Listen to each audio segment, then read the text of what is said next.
هێجانەوە تەماشەوانên ئاژانسا ئاوادەنگ ئێدەلال دیسا مێلبابەتی خۆی پرا بافت بەگەڕێن نەها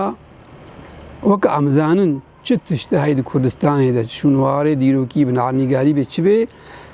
ji ber got bin destê desthilatdara de ya ew tişt dikevina qûna bin qûnaxa siyasetê de mixabin em zanin got pira bafis xwe dikeve ser cemê ava mezin de û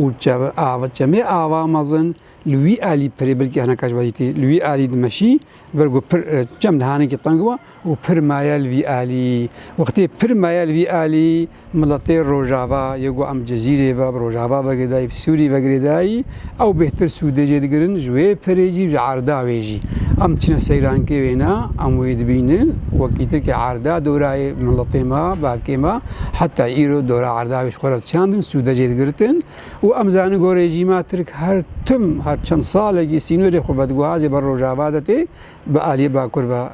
diberdê û dagirt ki lewra vêca ev tiştê henê li ser aliyê pira bafir jî pêk anîn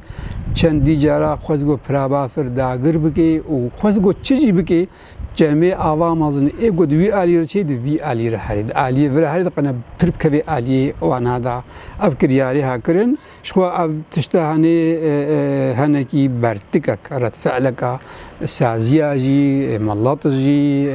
navdewletî jî henekî girt bertikawa girt henekî helwest de girtin ev tiştê henê dîtin dijî mafê mirova û dijî parastina şûnwara nexasim niha tişta herî baş di pirê de pir henekî av nedibin de ya yani got pir av dibin de bana belkî bêhtir herî be belkî bêhtir xirab be pir li arda ziwaya wextê dageriya Tirk xwez got avê bênê ber pirê re berdê yan bin pirê re berdê ew pir bêhtir wê amirê wê kin bê bêhtir wê xirabê yani ev dikeve nîşana çi de nîşana got li şûnwara xwedî nadirkeve mîna heskîfê mana wilo aniya serê heskîfê jî heskîf bajarekî dîrokî herî xwarta av tê re berdaya ew bajarê heskîfê dîrokî kiriye bin avê da û temenê Kurd dibe û li ber helakê û têkçûnê ya lewra xwez got wilo li pira bafir jî bike gelek hewildan jî kirin û wextê wê wilo dikir tê bîra min jî û me bi xwe jî dît melet çû ser endê were sekinî û şermezar dikirin ew kiryar û ew helwestê xirab û wekî Tirkiye jî saziyê me ê mafê mirova ê rêveberiya xwesar ê navdewletî heta bi rejîma Sûrî jî carekî gilhê rejîma Tirkî kir got dixwaze vê pirê dagir bike bi ser xwe de berdê gelek helwest û hewildan kirin û gor em jî zanin rejîma Tirk jî ji xwe ve ser peyman û girêbendê navdewletî hemzegirê got vê pira biparêze lê mixabin di siyaseta mekruh da ya xirab da siyaseta lewitî da ev bi hemzekirinê ha bin pêteyên kirin mînak rejîma Tirk li ser peymana Lahayê ya 1957 jî hemze kiriya got vaşûnwara biparêzê û ji xeyna wêne jî 2003 dîse ser peymana ya got xwezayiya hebûna xwezayê parêzê li ser wê jî hemze kiriya ji xeyna wêne jî li ser ya 2012 li ser ya parastina kabnetorê û çanda xwezayî bike ser wê jî hemze kiriya lê mixabin got em zanin û em dibînin her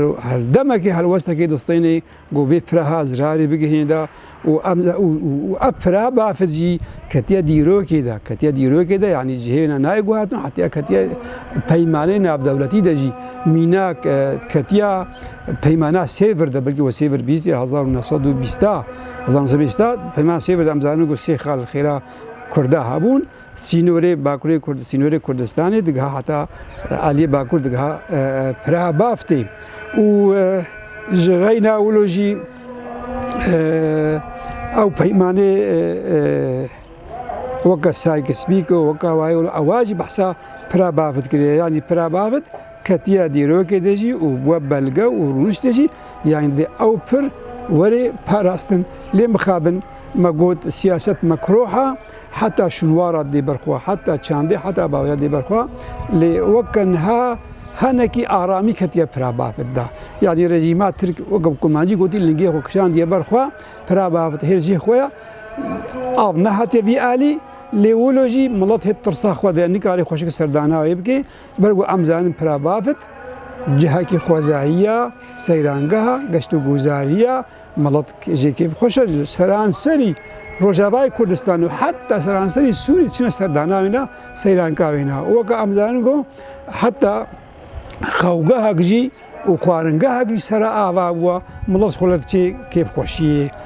شخوا وەکە مەگوتی ئەم مڵەتی خۆشیت پرسن ئەم شختیاری خۆت پرسن ئەم جارە سەردانا پرێژیت کن ئەم ئاگاهیاش خۆرە سەر تۆماتکەم نویسن ئەم وێنێ وێ دیگرن لێج پرتوکێ شخوا مەباسا پرتوکێ بیانی ژوەرە کرد و لێکۆنیوانە لێمێ کوردیژی هەنا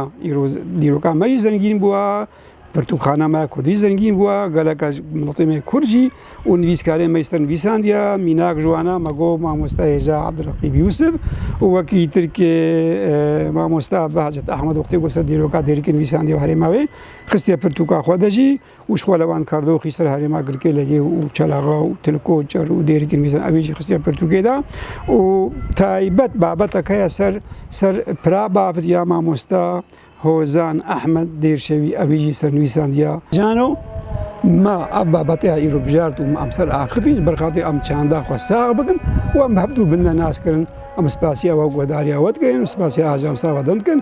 و سپاسیا مامۆستا ئاوازدی لەوەردکن گۆ بێ خزمەتە هاتکە و ئەڤیدیویانەی کشاندن دەما ئەمێنی خۆش